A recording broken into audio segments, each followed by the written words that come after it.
Queridos, nesses 4 domingos do mês de maio, nós estivemos falando sobre os princípios de Deus para a família pelas manhãs, e nos cultos das 17 e 19 horas falávamos sobre histórias, tanto do Antigo como do Novo Testamento, que ilustram esses princípios de Deus. O primeiro domingo falamos sobre o princípio da autoridade na família.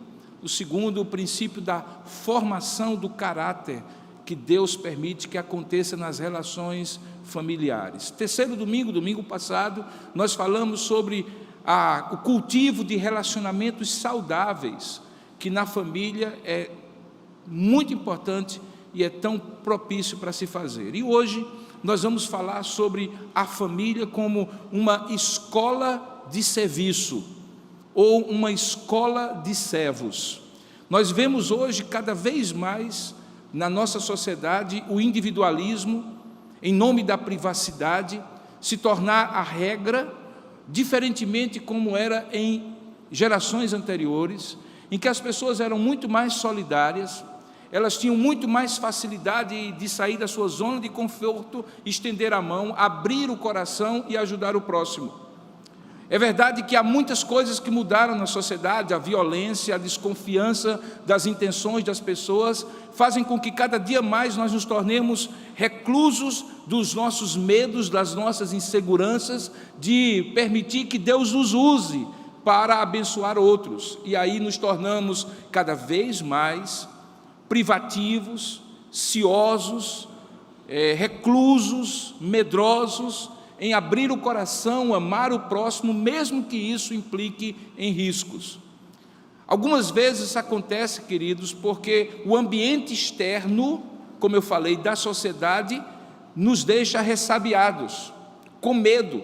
Quem aqui não tem uma história de uma tentativa de ajuda a uma pessoa que foi manipulada, usada, transformada numa enganação? Eu me recordo, por exemplo, alguns anos atrás, que chegou aqui à porta da igreja uma pessoa com aquela velha e conhecida história de que tinha que voltar para uma cidade do interior e não tinha dinheiro para completar a passagem, e eu fiquei naquele dilema como cristão, digo que, e expresso que aquilo, não acredito naquilo, e que aquilo claramente é uma tapiação, ou eu vou e faço como bom samaritano, e que vai até as últimas consequências, mesmo correndo o risco de ser enganado.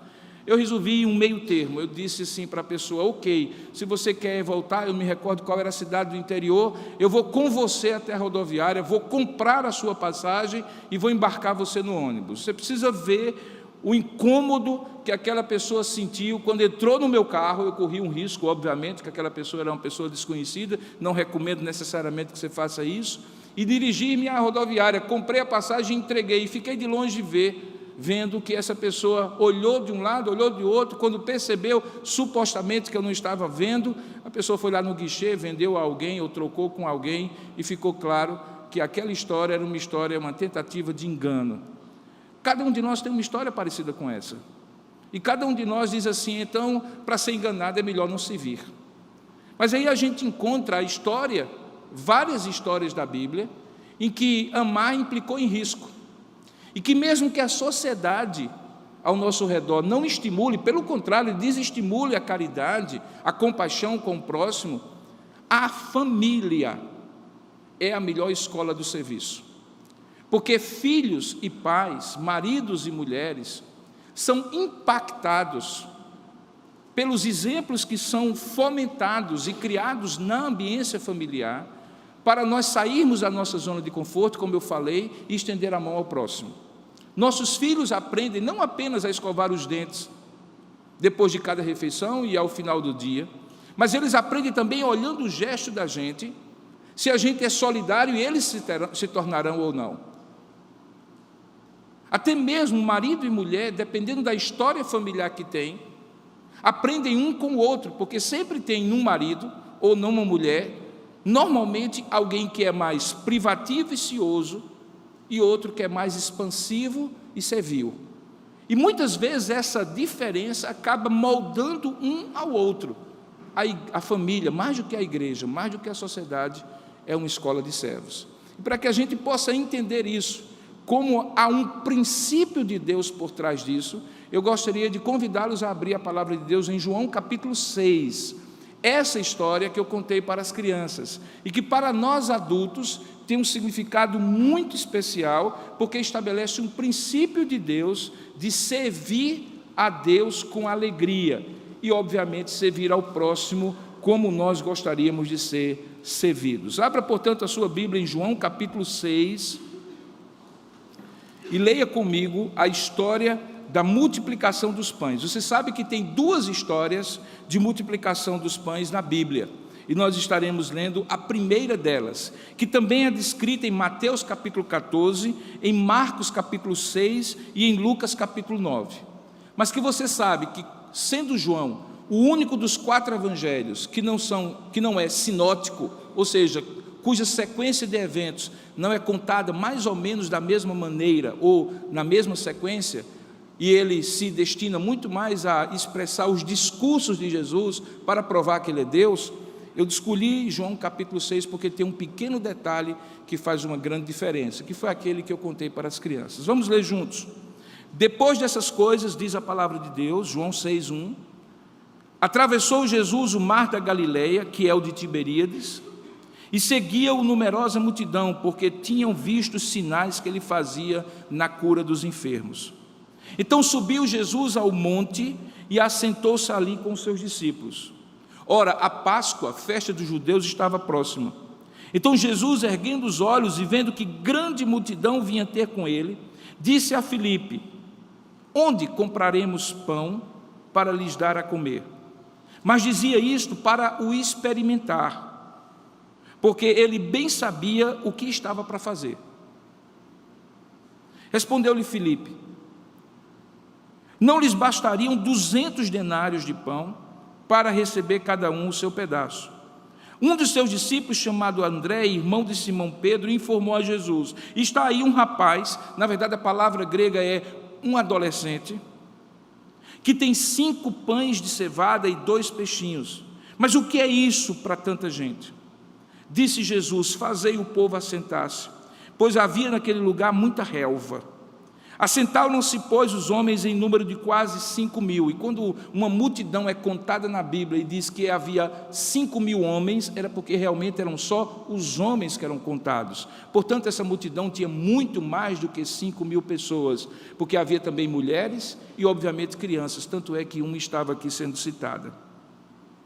Então Jesus tomou os pães, verso 11, e tendo dado graças, distribuiu-os entre eles, e também igualmente os peixes, quanto queriam. E quando já estavam fartos, disse Jesus aos seus discípulos: recolhei os pedaços que sobraram, para que nada se perca. Assim, pois, o fizeram, e encheram 12 cestos de pedaços dos 5 pães de cevada, que sobraram aos que haviam comido.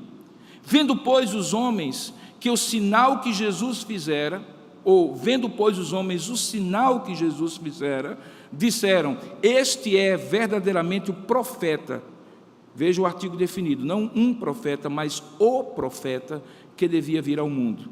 Sabendo, pois, Jesus que estavam para vir com o intuito de arrebatá-lo para o proclamar rei, retirou-se novamente, sozinho, para o monte. Essa é uma das histórias mais maravilhosas e encantadoras da Bíblia. As crianças adoram essa história. Dificilmente um filho seu ou você, quando era criança, não ouviu essa história na escola bíblica dominical. Essa história faz parte de uma série de histórias do Evangelho de João. O Evangelho de João se estrutura a partir daquele 7 eu sou, que foi a expressão que Deus usou para Moisés quando o chamou em Êxodo capítulo 3, para que ele pudesse ser instrumento de Deus para libertar os judeus, que estavam cativos há mais de 400 anos no Egito. Ali Deus se apresentou a Moisés dizendo assim: eu sou o que sou. E a partir dessa expressão que mostra a essência de Deus, João demonstra em 7 expressões: eu sou o pão da vida, eu sou a luz do mundo, eu sou a porta, eu sou o bom pastor, eu sou a ressurreição e a vida, e assim por diante. Eu sou o caminho, a verdade e a vida.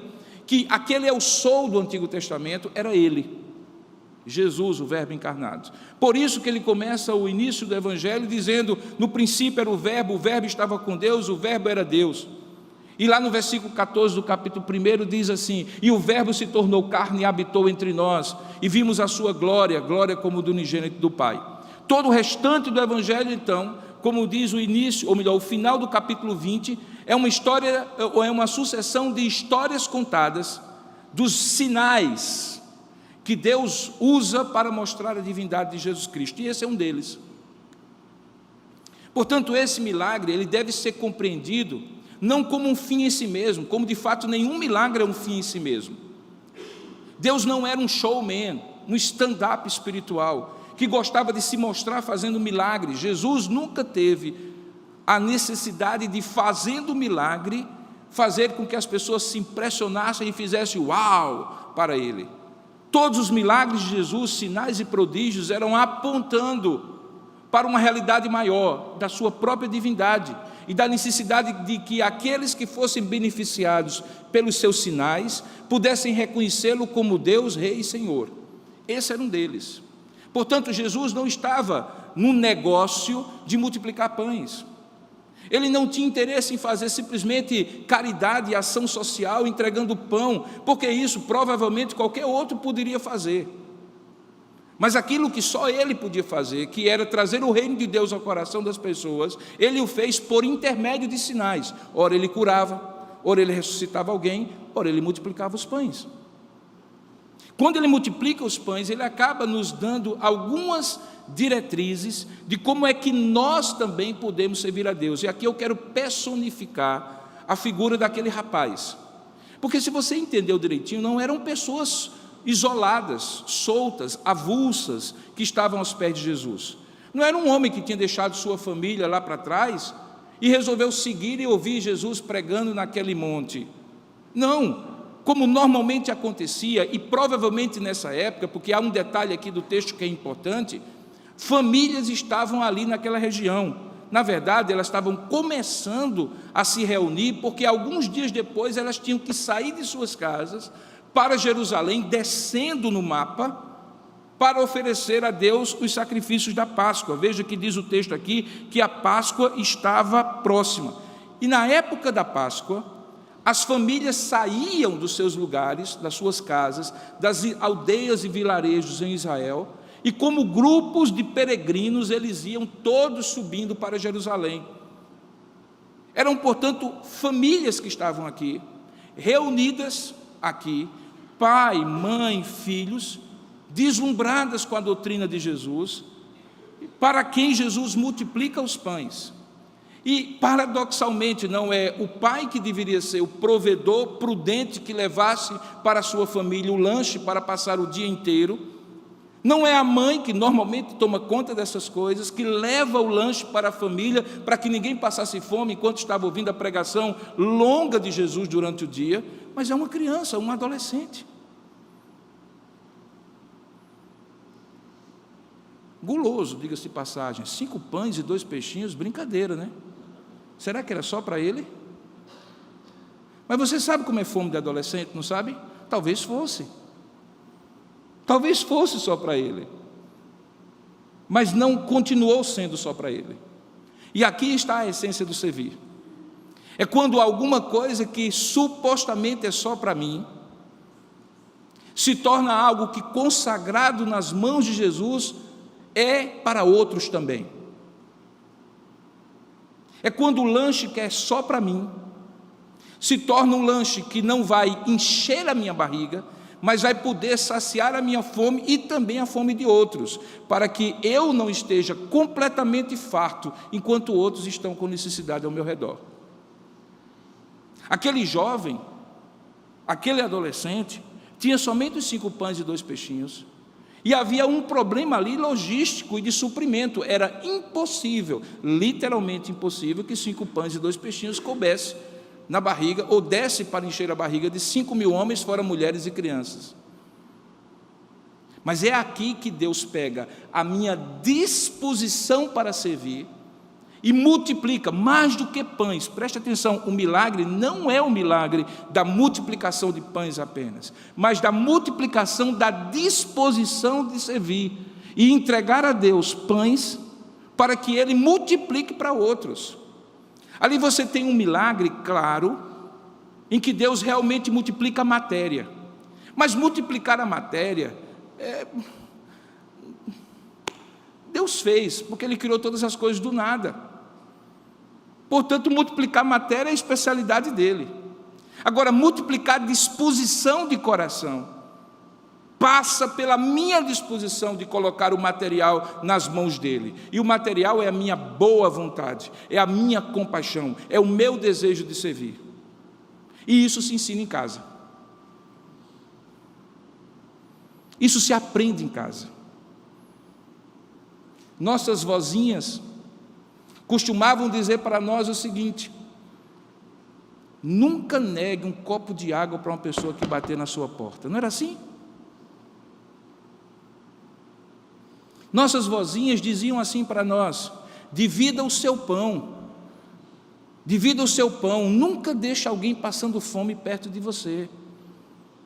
Os tempos mudaram e as famílias começaram a ensinar a seus filhos que eles tinham que cuidar deles mesmos, que tinham que competir, que não ia ter suprimento, e alguns iam ter e outros não, e eles deveriam ser os que tinham, porque os outros que se virassem. Mesmo nós cristãos nos tornamos assim. As razões são as mais diversas, mas a família perdeu essa agenda, esse conteúdo do currículo de formação dos filhos, do lar, da família, se perdeu. Foi revisado e substituído por outros valores, que não são os valores do Evangelho. Os valores do Evangelho, fica muito claro, é amar a Deus acima de todas as coisas e ao próximo como a si mesmo, porque foi isso que o próprio Jesus, quando instado a resumir a lei, disse que se resumiria a isso: amar a Deus acima de todas as coisas e ao próximo como a si mesmo. O resto é franja, é glacê de bolo, é decoração, é o restante. É o que pode ser feito, não o que deve ser feito. É supérfluo, não é necessidade. É sugestão, não é ordem. Por isso nós estamos hoje desejando que voltemos como família a ser escola de servos. As diretrizes estão aqui. Primeiro delas: nunca feche os olhos a uma necessidade. Os discípulos tiveram que aprender isso. Queridos, Deus esfrega na nossa cara o que nós devemos fazer. Nós é que viramos o rosto. Deus esfrega na nossa cara a oportunidade de servir. Quem disser na vida que não serviu porque não percebeu, porque não viu, porque não notou, é cego, surdo e desentendido. Porque o mundo está carente de opções de servir.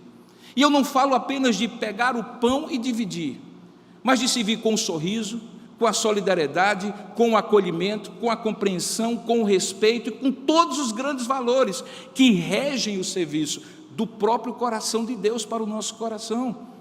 Veja que nesse texto havia uma situação, os outros evangelhos dão mais detalhes, que os discípulos chegaram no final do dia com uma preocupação. E era justo e legítimo, havia uma multidão de gente cansada, desgastada pelo sol, não havia esse ar-condicionado bonzinho que vocês têm aqui não, e não era um sermãozinho de meia hora, nem de 40 minutos que os pastores dessa igreja pregam não, era o dia inteiro, no sol inclemente, com meninos chorando, com mulher desmaiando, com homens suando, com aquele cheiro que você pode imaginar, e acima de tudo com fome e sede. Havia uma necessidade esfregada de Deus na cara daqueles discípulos e apóstolos. E os apóstolos queriam dar um de desentendidos, como nós queremos fazer, terceirizar. Não, alguma ONG pode fazer. Não, o governo pode fazer. Querido, ninguém faz se nós não fizermos, porque a nós foi dada a missão de fazer. Eles disseram assim: Senhor, despede. Era fácil, né? Não é tão simples dizer assim: vai se resolver, outro resolve. Despede-os, eles vão para casa, comem lá e amanhã a gente continua a conferência. Mas, queridos, você sabe o que é passar um dia inteiro e no final do dia, já de noite, voltar para casa com fome? Não era apenas a necessidade, mas era a mensagem que estava sendo passada. Uma mensagem de um céu, de um Deus que se importa com o céu, mas não se importa com o nosso dia a dia. Olha, você escute bem direitinho, receba a melhor teologia, receba a melhor doutrina, saiba como é o reino, agora volte para casa com fome. Você acha que é isso que é Deus? Que Deus queria que eles entendessem? Certamente que não. Deus queria que eles recebessem a reta doutrina, a boa teologia, o bom ensino e saíssem alimentados. Por isso que Jesus disse assim: não dá para se fazer de indiferente com a necessidade. Nós também, irmãos, nós também. Pode ter certeza que nós não vamos conseguir resolver a fome do mundo, nós não vamos conseguir resolver os problemas do mundo. O próprio Jesus vaticinou quando disse assim: os pobres sempre tendem convosco, não vai faltar necessidade. Mas há uma coisa que a parábola do bom samaritano nos ensina, é que o nosso próximo é o que está mais próximo de nós, aquele que Deus esfrega na cara do levita, na cara do sacerdote, no caminho de Jericó para Jerusalém, e que era impossível passar de largo sem notar aquele corpo estendido no chão. Assim também a gente ao nosso redor, dia a dia, que não dá para virar a cara, porque tem necessidade. Segundo princípio que a gente aprende na escola de servos, que é a família, é que diante da necessidade é preciso que haja uma disposição de resolvê-la. Eu gosto muito dos teóricos.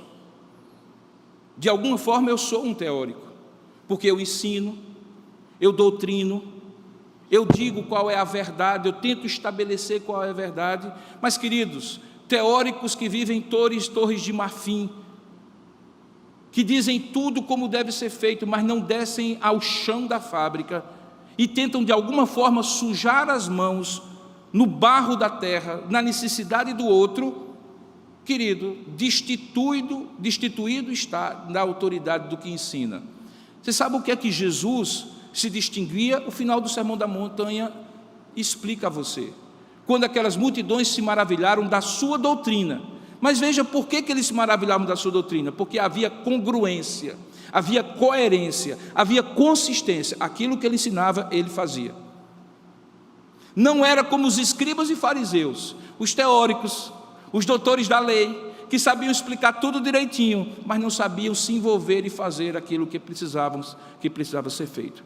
Daí porque Jesus, para experimentar, diz o texto, para experimentar, perguntou e disse assim: e aí, como é que vocês vão dar de comer? Como é que vocês vão resolver o problema? O problema está aí, não dá para ser indiferente. Agora, como é que vocês vão resolver o problema? Jesus não somente esfrega na nossa cara a necessidade, mas Ele coloca nos nossos ombros a responsabilidade da solução. Dizem que um bom gestor é aquele que, quando alguém chega com um problema, diga assim: ok, o problema eu já sei, qual é a solução? Não porque ele não quer resolver, mas é porque ele quer desatar o potencial resolutivo daquelas pessoas que trabalham com ele. Jesus fazia o mesmo, queridos. Ele chegou para aquela multidão e para os discípulos disse: eis aí a necessidade, como é que vocês haverão de dar de comer? E aí eles entraram na velha vibe que a gente tem para dar desculpa. Você sabe que conta essa história que havia duas mulheres, ambas mães solteiras, que criavam 4 filhos. Desempregadas, viviam de favores. E um belo dia, tanto na casa de uma, ou no casebre de uma, como no casebre da outra, chegou um recorte de jornal que oferecia um emprego, uma condição muito boa, mas a pessoa tinha que no dia seguinte sair logo cedo para fazer a entrevista e, se preciso fosse, já começar a trabalhar. Uma acordou bem cedo, falou com a vizinha, deixou os meninos e foi e conseguiu o emprego. Ao voltar no final do dia, perguntou à vizinha, aquela que tinha recebido o mesmo aviso, mas que não tinha saído: por que você não foi? E aí então ela disse assim: eu tenho 4 filhos, não podia ir. E então ela respondeu: eu também tinha 4 filhos, eu tinha que ir. Porque o que para alguns é desculpa, para outros é motivo. Às vezes a gente tem desculpas para não servir, e Deus quer transformar essas desculpas em motivos. Quando Ele instiga o nosso potencial, aquele que nos foi dado pelo mandato que Ele nos fez quando nos criou à sua imagem e semelhança. Nós somos inteligentes, nós somos capazes, nós temos recursos. Basta que nós nos dispusemos a usar aquilo que Deus tinha. E aquele rapazinho, o que tinha, fez. Os discípulos ficaram encalacrados, encaixotados, enquadrados no pensamento de impossibilidade.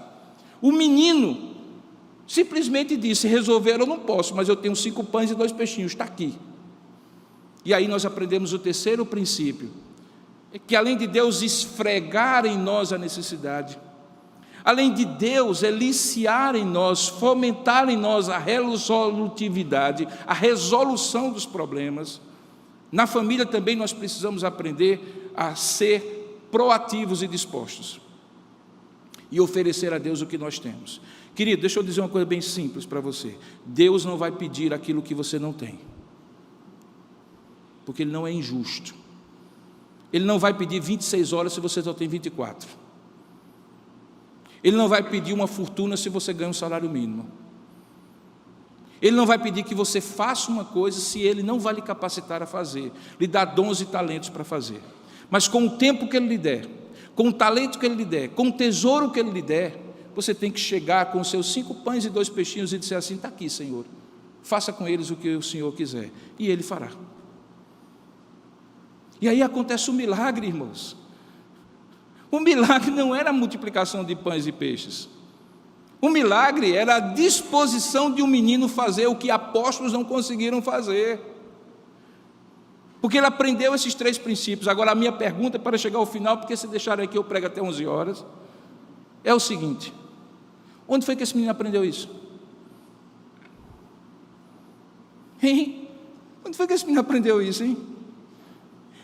Pega um adolescente, com o lanche que ele preparou, com o dinheiro que você deu para depois do cinema na sexta-feira ou no sábado, ele lanchar e diga assim: me dê todo o seu dinheiro para multiplicar, para matar a fome, e veja qual é a reação que ele vai ter. A não ser que alguém em casa, lá na casa dele, o pai, a mãe, não apenas de falar, mas de ver o pai e a mãe fazerem isso, possam ter formado uma escola de serviço no coração daquela criança, daquele adolescente, de modo que ele não se sentiu pesado em oferecer o que tinha. Onde ele aprendeu isso? Em casa, na família, na escola do serviço. Porque se a gente não aprender a servir em casa, na igreja a gente não aprende, não. Também não aprende na sociedade, não. De jeito nenhum. A gente aprende a servir em casa. E há pelo menos 3 formas que você pode se matricular e ser professor, se matricular para ser aprendiz e se colocar como professor nessa escola de servos. Primeiro, não diga o que fazer, faça.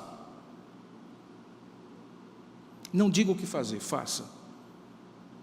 Você está vendo aquelas arrecadações ali? Aquilo foi uma disposição nossa de fazer um gesto simples. E eu estou muito preocupado, conversei com os pastores ontem, bem tarde da noite, para que a gente não faça isso como marketing dessa igreja, nem publicidade. Eu não quero, queridos, que alguém pense que nós estamos aproveitando uma situação para fazer com a direita e mostrar com a esquerda. Mas deixa eu lhe falar para você que está aqui e para quem está nos assistindo. Eu não quero entrar no mérito político da questão. Eu só sei o seguinte, que hoje você tomou café, que você hoje vai almoçar e vai jantar. E tem gente que não fará isso hoje e amanhã e depois de amanhã. Hoje são aqueles caminhoneiros, amanhã pode ser aquelas pessoas ali no Largo da Gamileira, ou qualquer outra pessoa. Hoje, Deus está esfregando na nossa cara esta necessidade. Você trazer 1 quilo de alimento, ou qualquer coisa que você hoje, depois do culto, das 17 horas, possa oferecer para voluntários, seja você o voluntário ou não, para ir lá, fazer o culto que nós, pela graça de Deus, vamos fazer, pregar o Evangelho como nós iremos pregar, cantar louvores e orar por aqueles homens e as suas famílias, e pelo nosso país como um todo, ao fazer esse gesto, uma atitude, blá, blá, blá de Facebook não, um gesto, uma atitude, que você faça como aprendiz e ensine como professor. Seus filhos precisam ver isso na sua vida, para que quando chegar uma multidão, e eles forem os únicos que tiverem os 5 pães e os 2 peixinhos, eles não terem problema nenhum de dizer aqui, eis-me aqui, pode usar, Senhor, porque eles não farão, porque nossa vozinha dizia assim, que costume de casa vai à praça, bom e ruim. Às vezes eu penso que os nossos filhos e adolescentes são tão utilitaristas, são tão privativos, são tão fechados, são tão pouco voluntários e solidários, porque eles não estão vendo isso em casa, na nossa vida como pais. E aí o desafio para nós é, transforme palavra em gesto, em atitude concreta, às 17 horas, ou durante qualquer momento do dia de hoje, entre por aquela porta, traga a sua sacolinha, nós vamos fazer isso por esses homens, independente da questão política. Eu tenho minha opinião, já expressei nas redes sociais, mas se você tem uma opinião contrária, pouco importa, eu respeito a sua maneira de pensar, mas Deus está esfregando em nós uma necessidade, nós não podemos deixar isso passar ao largo, porque sabe, isso vai acabar de um jeito ou outro, aí depois a gente vai ficar pensando, a gente bem que poderia ter feito, né? Como em outras ocasiões, em que as chuvas acabam no bairro do São José, casebres e vidas, e depois a gente fica pensando, eu bem que poderia ter feito isso. O bem que poderia, irmãos, é muito pouco para alguém que pode fazer. E você pode. Então pegue sua sacolinha, concretize o seu gesto. Segundo, perceba que isso não será, e tenha resistência a isso não será absolutamente e unanimemente compreendido e apoiado. Porque isso é contra a cultura, isso é contrário a tudo que nós somos naturalmente capazes de fazer, não apenas porque somos egoístas, mas porque somos vaidosos. E aqui há 2 riscos, preste bem atenção, de não fazermos porque somos egoístas, e nos envaidecermos se fizermos. Deus não quer nem uma coisa nem outra. E para isso é preciso que você faça em oração. Você entendeu que Jesus orou antes de multiplicar o pão? Eu não sei qual a oração que ele fez, eu imagino que ele orou, Senhor, que ninguém aqui fique tão orgulhoso e soberbo e autossuficiente e vaidoso com o milagre que eu vou fazer. Nem mesmo esse menino que vai sair serelepe para casa e dizendo assim, foi o meu pão que fez o milagre. Porque não vai ser o seu pão que vai fazer o milagre, para que a glória não seja sua, para que a glória seja de Deus. Mas com o seu pão, Deus utilizará o milagre. E finalmente, querido, para concluir, preste bem atenção, que tudo isso é sinal do reino de Deus. Por que é sinal do reino de Deus? Jesus usa esse sinal, veja no final, como é que as multidões compreendem. Vendo, pois, verso 14 do capítulo 6 de João, vendo, pois, os homens, o sinal, a palavra sinal aqui é a palavra semeion, que em grego significa uma placa, uma sinalização, um direcionamento. E qual era o direcionamento? Vendo, pois, o sinal, vendo, pois, os homens o sinal que Jesus fizeram, disseram, este é verdadeiramente o profeta que devia vir ao mundo. Sabe ao que eles estavam se referindo? Deuteronômio capítulo 18. Ali havia uma profecia que Deus enviaria o profeta, e este profeta de Deus seria diferente de todos os profetas anteriores, porque ele seria a própria boca de Deus. A palavra profeta significa boca de Deus. Então é como se ele estivesse dizendo assim, olha, Deus teve muitas bocas pelas quais ele falou, mas esta boca é a boca de Deus. É o próprio Deus falando. Ou seja, o pão multiplicado, o peixe multiplicado, apontava para Jesus como Deus e Senhor. Por isso, quando hoje à noite nós saímos daqui, depois do culto, aqueles que puderem e quiserem ir, é voluntário. Você pode ir para casa também assistir o Fantástico. Quando você puder ir e quiser ir, e estivermos fazendo lá, nós não estaremos só suprindo necessidades materiais, nós vamos cantar louvores a Deus, para trazer paz ao coração daqueles homens. Nós vamos orar por eles, pelas suas famílias, Você passa 2 dias longe de casa, seu coração se aperta, pensando na sua esposa, pensando nos seus filhos. Esses homens vivem fazendo isso toda hora, todo dia. Eu fico imaginando a mulher e o filho que fica esperando esse pai chegar. Eu não gostaria de fazer isso na minha vida, mas a gente faz o que precisa para sustentar a família, a gente não faz o que quer, e aqueles homens fazem o que precisam. Nós vamos orar pelo nosso país, porque não é que eles são os anjinhos, ninguém é anjo nesse país. Certamente há interesses e há gente que está aproveitando-se desses interesses, mas eu estou pouco me lixando, irmão. Jesus amou os apóstolos, mesmo sabendo que entre eles havia um Judas, e diz o texto sagrado que amou-os e amou-os até o fim, e partiu o pão com ele. Imagine, Jesus deu pão a Judas. Na verdade, Judas era o mais próximo, porque ele inclusive molhava o pão no vinho de Jesus, portanto estava ao alcance da mão, juntinho de Jesus, e mesmo assim Jesus amou. O amor de Jesus é um amor que assume riscos. O que a pessoa vai fazer com o amor dele vai ser computado na dose e na contabilidade dessa pessoa que um dia prestará contas a Deus. Enfim, a família, mais do que qualquer outra instituição humana, mesmo aquelas criadas por Deus, ela é escola de servos. E nós hoje temos a oportunidade de ensinar e nos ensinar mais uma lição nessa escola de servos. Um dia, quem sabe, seu filho será o menino ou sua filha será a menina que colocará os 5 pães e os 2 peixinhos nas mãos de Jesus. E isso acontecerá se ele vir acontecendo na minha e na sua vida, na vida dessa igreja. Eu sempre olho para essa igreja, irmãos, com um olhar muito positivo e otimista. Eu vejo tanta riqueza aqui, e eu não vejo necessariamente riqueza financeira. Eu não conheço nenhum rico nessa igreja. Algumas pessoas brincam comigo, e eu digo assim, alguns colegas inclusive, eu digo assim, rapaz, eu não conheço nenhuma pessoa nessa igreja que pode parar de trabalhar e dizer assim, eu tenho o suficiente sequer para mim, quanto mais para deixar para os meus filhos. Eu não conheço ninguém aqui. Se tem, me enganou muito bem.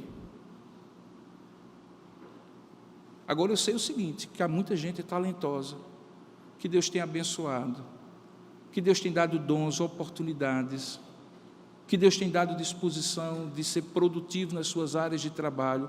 E quando eu olho isso aqui, eu olho como um grande RH, recursos humanos do reino de Deus. Está na hora de você pegar o seu pãozinho, o seu peixinho, e de maneira concreta dividir. Amanhã pode ser outra dimensão, outra ação, mas a de hoje, que Deus esfrega na nossa cara, é essa. Vamos orar para que Ele nos faça fiéis a esta decisão e a esta ação? Nós vamos orar nesse momento e depois nós vamos continuar encerrando o nosso culto. Curva a sua cabeça por um instante, feche os seus olhos, coloque a sua vida diante do Senhor e peça a Deus a sua graça e sua sabedoria. Ó Deus amado e querido Pai, eis aí a Tua palavra que foi partilhada com o Teu povo. Usa esta palavra para incomodar os incomodados e confortar os desconfortáveis. Porque esta é a função da Tua palavra, que não volta para Ti vazia. Que o Senhor faça isso para a Tua honra, para a Tua glória. Que o Senhor, ó Deus, nos ajude a ser aquele adolescente no dia de hoje que põe o pão e o peixe à Tua disposição. E que isto acabe por revelar o sinal do reino de Deus em nós e através de nós para todos aqueles que creem. Ó Deus, faça isso e torne essa igreja uma igreja que não esteja acostumada com o melhor, enquanto outros precisam do mínimo para viver.